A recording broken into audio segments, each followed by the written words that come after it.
மரித்த மறுவினாடி என்ன நடக்கும்? ஒருவேளை இந்த செய்தியினுடைய முதல் பாகத்தை நீங்கள் பார்க்கவில்லை என்றால் மேலே இருக்கக்கூடிய ஐ பட்டன் கார்டில் அதோட லிங்க் கொடுத்துருக்கிறேன், நீங்கள் போய் பார்க்கலாம். இயேசு ஆண்டவரை விசுவாசிக்கக்கூடிய நபர் ஒருவேளை இப்போது மரித்தார் என்றால் உடனடியாக அவருக்கு என்ன நடக்கும்? அவருடைய ஆவி ஆத்துமா சரீரத்தை விட்டு பிரிந்து தேவனுடைய சமூகத்திற்குள்ளாக எடுத்துக்கொள்ளப்படும். மண்ணிலே அவருடைய சரீரம் புதைக்கப்படும்.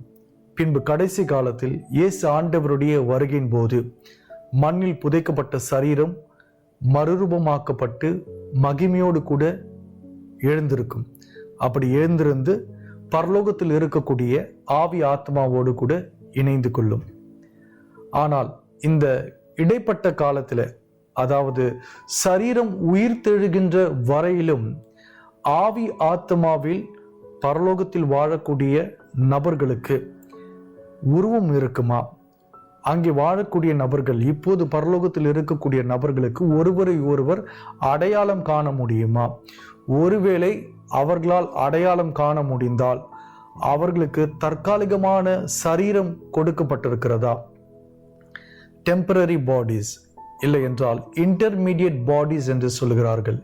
இடைநிலை சரீரம், இடைப்பட்ட காலம், அதாவது சரீரம் உயிர்த்தெழுகின்ற வரையிலும் அதை பரலோகத்தில் அவர்கள் பயன்படுத்தலாம்.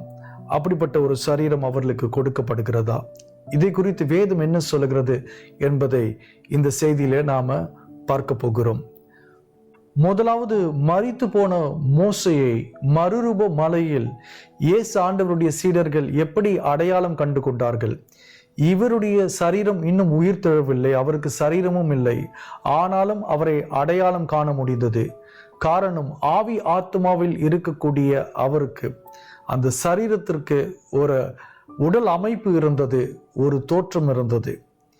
இரண்டாவது, வெளிப்படுத்தின விசேஷம் 4ஆம் அதிகாரம் 10ஆம் வசனம், 5ஆம் அதிகாரம் 8ஆம் வசனங்களிலே வாசிக்கிறோம். பரலோகத்தில் இருக்கக்கூடிய 24 மூப்பர்கள் தேவனை வணக்கமாய் விழுந்து தொழுது கொண்டார்கள். தங்கள் தலையில் இருக்கக்கூடிய கிரீடத்தை அவருக்கு முன்பதாக வைத்தார்கள். அவர்களுடைய கைகளிலே சுரமண்டலங்களை பிடித்து கொண்டிருந்தார்கள் என்று வேதம் சொல்லுகிறது. தேவனை வணக்கமாய் விழுந்து தொழுது கொள்வதற்கு, சுரமண்டலங்களை பிடித்து கொள்வதற்கு, இந்த வேலையெல்லாம் செய்வதற்கு கை கால் உடம்பு தேவை, கிரீடத்தை வைக்கிறதுக்கு தலை தேவை. ஆனால் இவர்களும் மோசேயை போல அவருடைய சரீரங்கள் உயிர் தரவில்லை. இவர்களும் ஆவி ஆத்மாவில் தான் பரலோகத்தில் வாழ்ந்து கொண்டிருக்கிறார்கள். இருந்த போதிலும் இந்த வேலைகள் எல்லாம் அவர்களால் செய்ய முடிந்தது.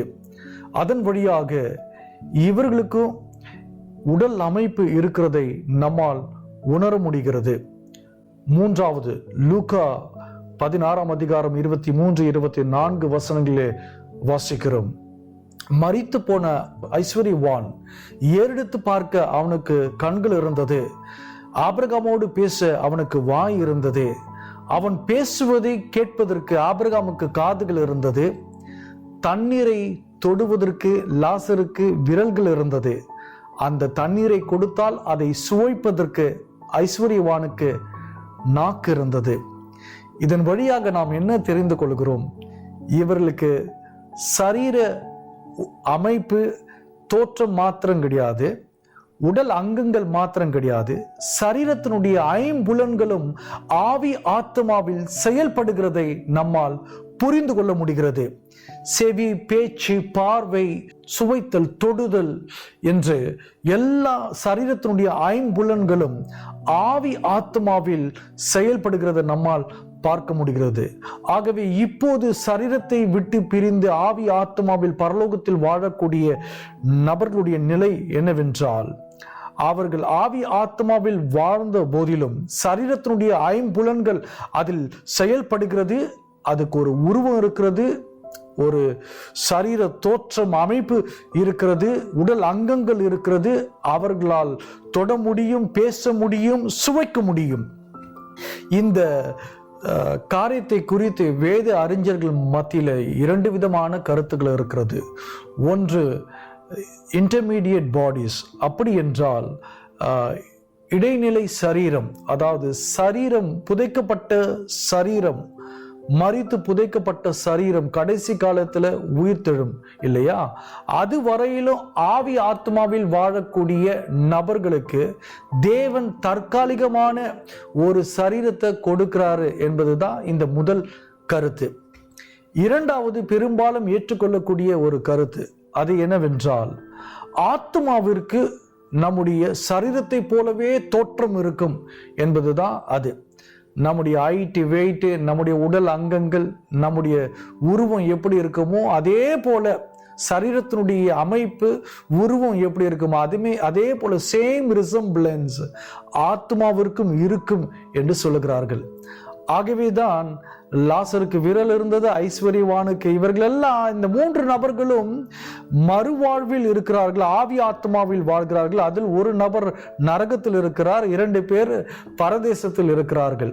ஆனால் ஆவி ஆத்மாவில் வாழக்கூடிய இவர்களுக்கு உருவம் இருந்தது, தோற்றம் இருந்தது, அதற்கு மேலே சரீரத்தினுடைய 5 புலன்கள் செயல்பட்டு கொண்டிருந்தது. அதுதான் ரொம்ப ஆச்சரியமான ஒரு விஷயம். இப்போது பரலோகத்தில் வாழக்கூடிய நபர்கள் கூட அவர்கள் ஆவி ஆத்மாவில் வாழ்ந்த போதிலும் ஒருவரை ஒருவர் அவர்களால் அடையாளம் காண முடியும். அதே வேளையில அவர்களுடைய 5 புலன்கள் ஆவி ஆத்மாவில் செயல்பட்டு கொண்டிருக்கிறது. ஆகவே என்ன, நமக்கு சரீரம் உயிர்த்தெழுதல் தேவையில்லையா? அதாவது நாம் இந்த உலகத்தில் இருந்தபோது நமக்கு இருந்த சரீரம், புதைக்கப்பட்ட சரீரம் மீண்டுமாக உயிர்த்தெழ வேண்டிய அவசியம் இல்லையா என்றால், நிச்சயமாக அது உயிர்த்தெழ வேண்டும். தேவன் அதை உயிர்ப்பிப்பார். ஏன் உயிர்ப்பிக்கிறார், அதனுடைய அவசியம் என்ன, அந்த அளவிற்கு அதுக்கு என்ன முக்கியத்துவம் என்பதை அடுத்த பாகத்தில் பார்ப்போம்.